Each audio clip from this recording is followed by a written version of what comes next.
All right. So we are here virtually tonight to discuss the traffic calming proposed on Montague Way. My name is David Greaves. I'm an engineer that works with NDOT on the traffic calming program. And it is March 5th, 2025, meeting tonight at 6 p.m. For everyone on the call, this is being recorded, so it'll be available on YouTube after this meeting. We're hoping that we can get some feedback tonight as well as afterwards once this meeting is available online. We're going to begin with a brief overview of the program, answer what is traffic calming, but then look at the specific conceptual design proposed, and then talk about how the project might move forward, some of the next steps in the program. So David, can I jump in here, David? Yes, please. Thank you. So, of course, this is Councilwoman Emily Benedict for anybody watching this later. I am just so excited to have this street included in the program. This street has been problematic for a long time, and I'm excited to get something passed here that will improve the safety for our neighbors, reduce speeds. So I'm very grateful for the neighbors who turn in Montague Way. I'm very excited and grateful for NDOT's work on this. So thank you so much. And then this program has just been very successful in the district and throughout the city. So District 7, at the time that this street was awarded, had more traffic calming projects approved than any other district in the city. That seems to have caught on. So other districts are getting more now. But this is an important one I want to make sure we get added. So again, thank you to the community who signed up for this. And I'm excited to get this one going. Back to you, David. Awesome. Well, thank you so much, Council Member, for the kind words. And yeah, we will do whatever we can to make it happen. So as I was saying, this is a program that focuses on residential streets, preferring physical solutions to encourage lower speeds over significant lengths. And the goal of the program is speed reduction. There are 3 E's in traffic calming, those being education, enforcement, and engineering. We have engineering emphasized here because that is what NDOT, Nashville's Department of Transportation, is most able to directly affect with designs for our streets. Education and enforcement certainly are also important. We do education. Metro Nashville Police Department enforces speeding as much as they can, but they're of course pulled in all sorts of different directions, and there just isn't a feasible way to have somebody enforcing the speed everywhere at all times. The speed reduction component of this program is really important because it ties directly into safety and Nashville's Vision Zero program. For anyone who isn't aware, Vision Zero is the idea that nobody should be killed or seriously injured on Nashville streets. So that ties into speed because the faster vehicles are moving, the less likely a pedestrian who might be hit by that vehicle is to survive. That's demonstrated by this graphic here. As Councilmember Benedict highlighted, this is a really popular program. In August of 2024, we prioritized just about 575 neighborhood streets that had applied for traffic calming. And when Montague was selected, y'all were one of 25.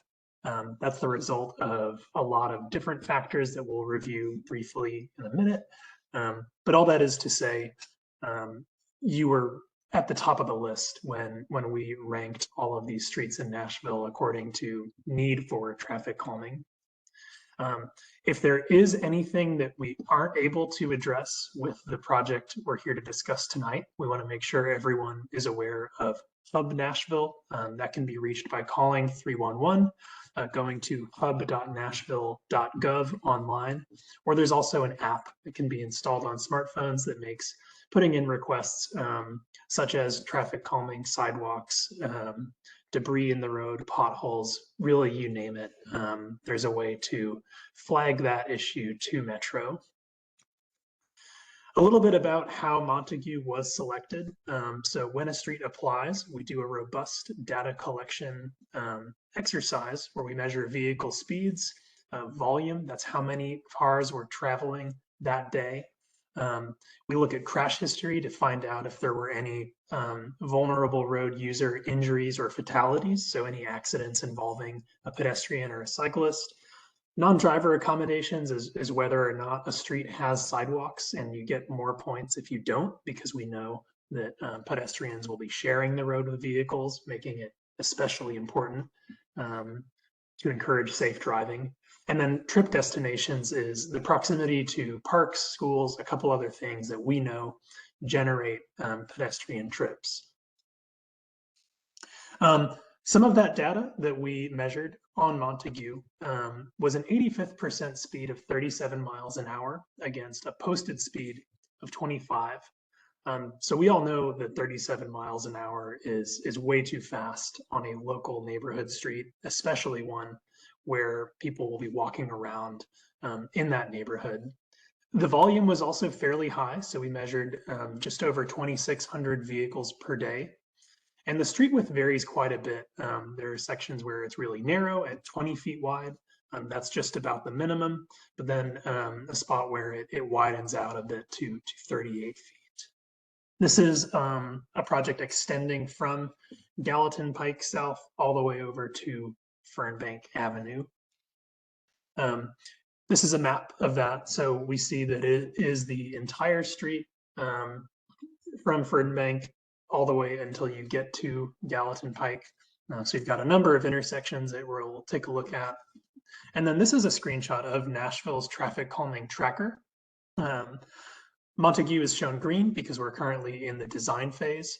You do have a couple neighborhoods in your neck of the woods that have applied. Those are those light magenta lines. And then the blue dashed lines are projects that have already been installed.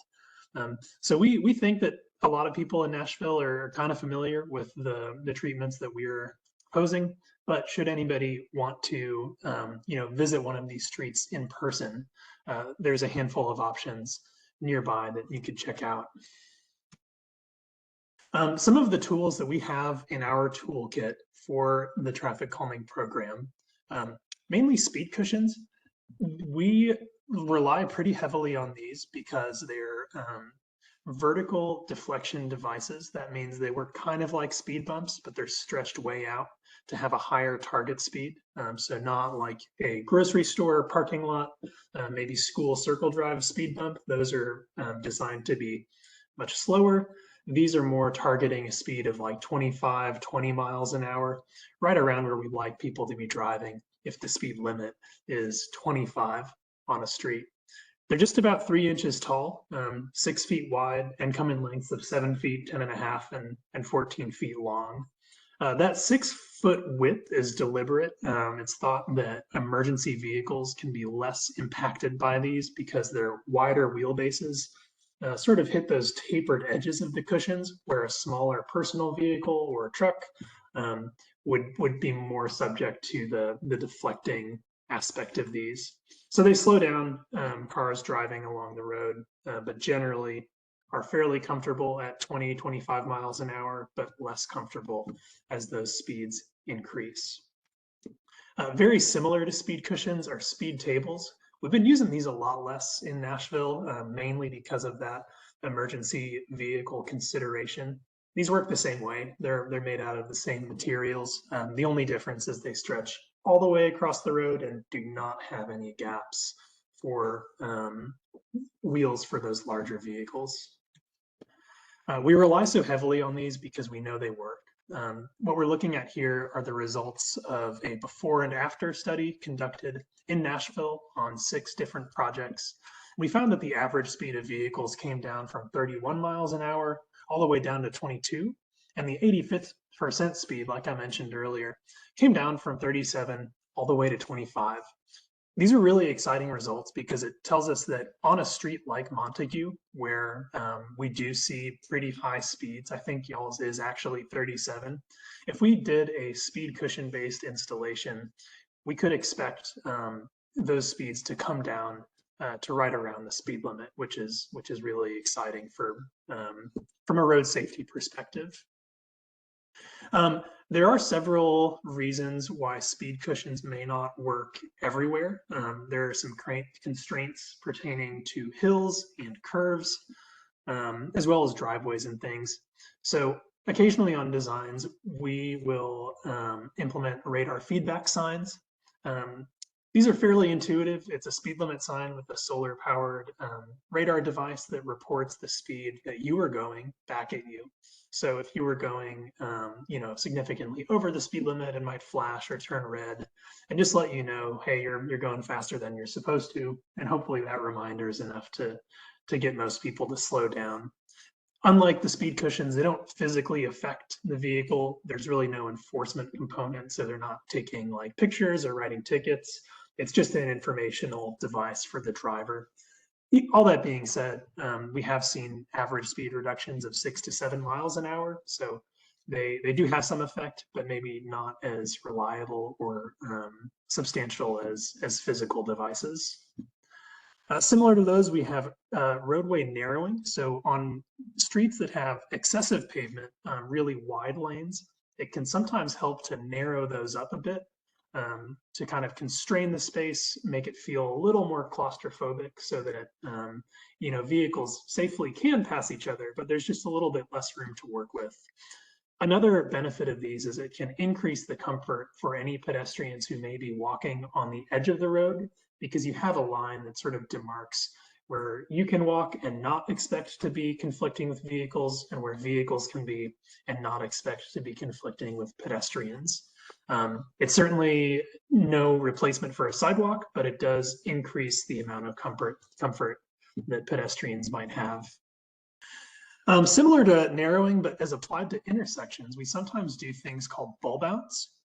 If we come across an intersection with a lot of pavement width, like the one you see in the top left, or perhaps an intersection where the street parking is so heavy that it's obstructing the sight lines for crosswalks, we may apply bulb outs, which narrows the space available for driving in.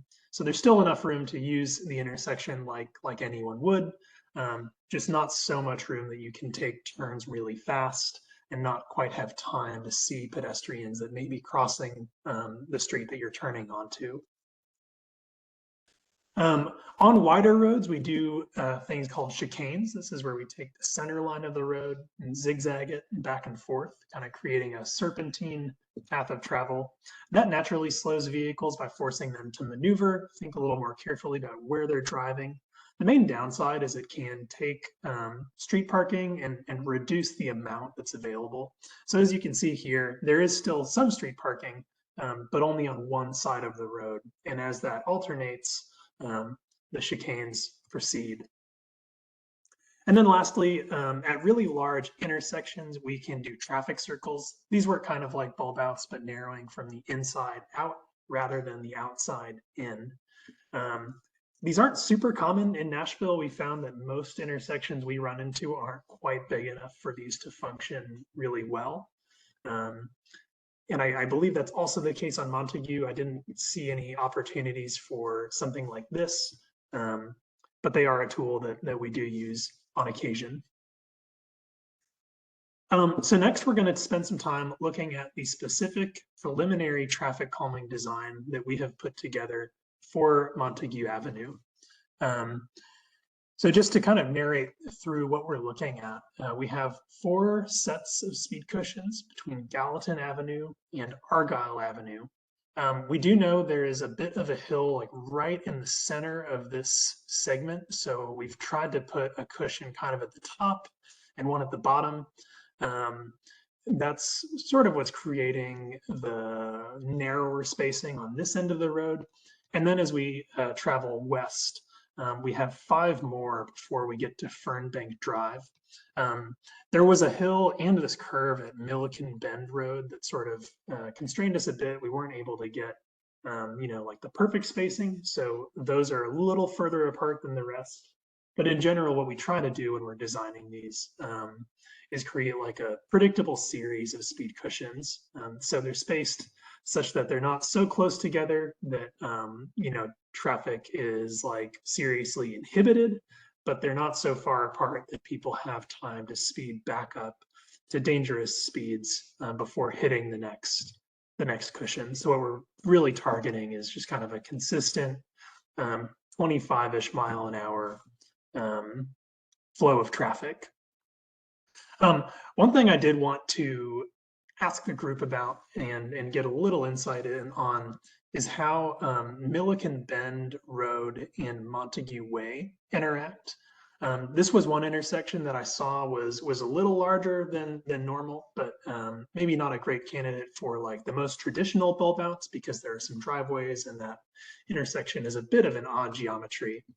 But I will pause for a second and just sort of see if there are any thoughts from anyone online that have to offer about the intersection in particular, or just about the design in general. Hey, David, it's Emily. I'm curious about that bend at Milliken Bend. I'm also curious, what I've seen, let me back up. Radar feedback signs are fantastic and have been helpful in places. Certainly when we have speed humps at this level, there's not an opportunity, there's not a need for us to put them in. But at Milliken Bend, I'm curious what you guys could do in the field to take a look at maybe as people head into that intersection, could a speed radar feedback sign be placed on one side or the other to prevent people from, or to give people the feedback of how fast they're going during that stretch of speed cushions? Yeah, that's definitely something we'll look into. I imagine on the downhill direction, I could see people picking up a little more speed than is intended. The other thing I was curious about laying out was kind of a bulb out to maybe square it up a little bit. And I'm failing to remember which street we did that on, but I know it was in District 7 earlier this year. Yep, it was south of this, on Was it like Burris. maybe Madison Boulevard or perhaps? Um, I don't know that we did bulb out. Yes, you know what? We sure did. On that one corner that's strange how it comes through there. That's exactly right. Where Yeah, Madison Boulevard meets Emmett, is that right? that sounds right. I wish I'd looked it up before Yep, I'm before blanking too. We've done a ton of these, so I don't remember the details of every one, but right on. But yeah, Appreciate you looking at. Oh, yeah. Hey, welcome, Sam. Hey there, am I the only one on the call?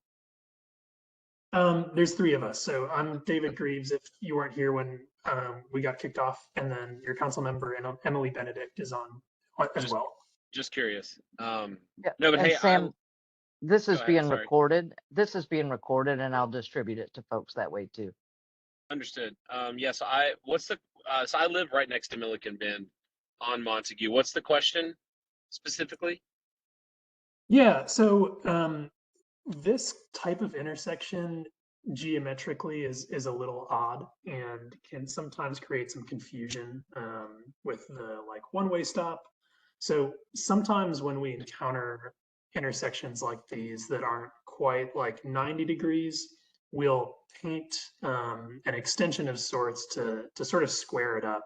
And then if you were on Milliken Bend, turning either way onto Montague, you've got a better way of kind of like looking to your left and your right to see if anyone was coming.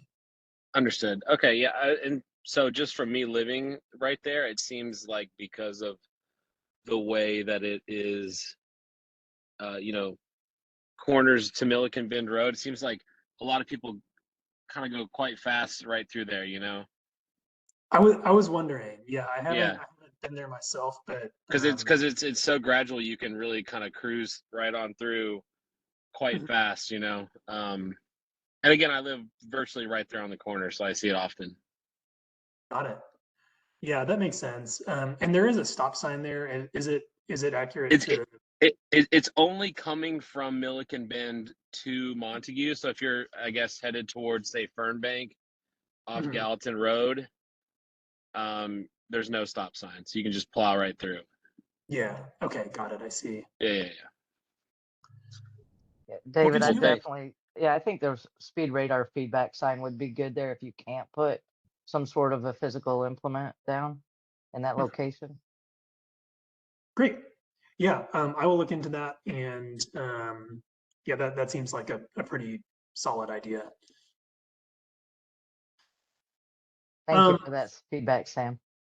Of course, yeah, and I will just say I'm excited that when I got the letter that this was a possibility, because it is crazy how fast people drive on this road. So yeah, I appreciate the call and being able to hear what's going on. So thanks for your time. Yeah, of course. Thank you for logging on and for your participation. The next thing we're going to talk about is sort of the next steps. So how this street might move through kind of the balloting process. But I do want to make sure all the feedback about the concept itself has been covered. Are there any other questions, ideas, thoughts on the concept that we're looking at? David, my feedback is I'm curious. So we've got the cushions closer up when you're between Gallatin and Argyle. But when you get past there and we talk about the speed radar sign at Milliken Bend, but then those look like they're farther apart as you continue, but it's still hilly. It's not as dramatic of a hill there. It's a real slow hill down towards the river. So I'd like to see if, I don't necessarily, I don't know what the right amount is there, but I'd like you to look and see if, there should be one, they should be spaced differently. So there's 5 rather than 4. But that hill, I know folks pick up speed on that one as well. Once you just, especially, yeah, anyway. Okay, yeah, that's good to know. So we will do our site visit after this meeting and like really kind of granularly look at all of the grades to know like exactly where cushions would or wouldn't work. I know there was at least one spot in that kind of western half of the street that was looking like it was going to be too steep for a cushion. So when this was laid out, we were kind of trying to dance around that a little bit while maintaining an even space. But when we do our site visit, collect that data, we'll certainly keep in mind the desire to look into a denser spacing if it might be appropriate. Thank you. Sure thing. And then with that field visit, that's when you also determine the placement so it's not impeding driveways. Is that right? More or less, we are able to make pretty educated guesses based on aerial imagery. So the ones that we're looking at here have all been at least confirmed that it's not like impossible given the driveways. But yes, when we do our field visit, we sort of lay eyes on everything out there. It hasn't been unheard of that we'll like find a pretty overgrown gravel driveway that we didn't necessarily see. But to answer your question, yes, in the preliminary layout, the site visit, and then that final design, we're keeping driveways in mind. I don't have any other feedback on the layout here. Great. Well, we can go ahead and move on to next steps. So this is a flowchart of a typical traffic calming project. This started with an application. As I mentioned, it was prioritized through a data collection and selection process. And we're now here at our first neighborhood meeting. As we just discussed, the next step is a field review, kind of refinement of that concept design. And then following that, we can do one of 2 things. We can schedule a second neighborhood meeting to kind of review the construction plans we put together. If there were any like outstanding questions or kind of follow-up items, that's a good time to sort of discuss what we came up with. But if the design is generally looking pretty good and the neighborhood is comfortable with what they've seen tonight, we can also go straight to the ballot where we post the plans online for all of the residents and neighborhood to view, and then ultimately proceed with the online ballot. That is where we send mailers, each with a unique ID, to every property owner on the limits of the project. And there will be a 6-week voting period where they will say, yes, I would like this traffic calming project to proceed, or no, I would not like this to proceed. If 66% of votes are in favor, then we'll proceed with construction and it'll enter the queue of projects to be built. That does take about 8 to 10 months right now. There's quite a backlog that NDOT is working their way through, but should it be voted on favorably, it'll be constructed eventually. David, one comment Yes, on this, on the second neighborhood meeting. sure. Very rarely on these projects have we held a second neighborhood meeting. So this I know is being recorded, but for those who watch it, certainly we can have that if the neighborhood wants that. But if there's not engagement that points in that direction, then I would like us to just go straight from the new design to the online ballot. And that's been, again, a very popular process in District 7 as we work through these projects. Thank you. Yeah, and that is, I agree. It's consistent with what we've seen. Most neighborhoods will just go straight to that ballot, and then the ones that do have a second meeting are usually kind of gathering to talk about something specific. So just a little information about the balloting. These will be postcards that come to your mailbox directly. There will be some instructions on there about how to access the online form, as well as the unique ID code down in the bottom right of the mailer. I think I covered all this. You can say yes or no. That 66% is of respondents, so we don't need to get 2/3 of like every single person on the street. It works like a regular election where your vote only counts if you submit one. A little bit about eligibility for the balloting. We're focused on residential properties, so I don't remember if y'all have like operating businesses up there on the corner of Gallatin Pike, but if they are, I think if it's like a gas station or something, you know, it would be excluded. Same thing for owners with multiple properties. It's one vote per person, so we don't send you like 10 votes if you happen to own like 10 of the lots. Any lots that don't have like buildings on them, we will also exclude. We're looking to hear from the neighbors of the neighborhood, so that is why that is there. And then churches, schools. I don't think y'all have any of those, but they would each get a single vote as well.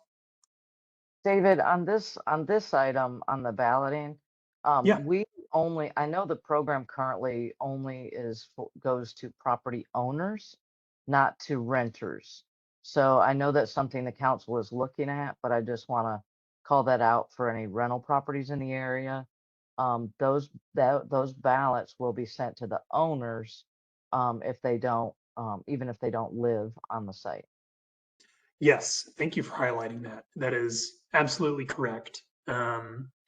If anyone viewing is renting, I do want to emphasize we're still happy to hear from you, and we would encourage you to talk to the person who owns the property if you would, you know, have a preference on if the calming gets installed.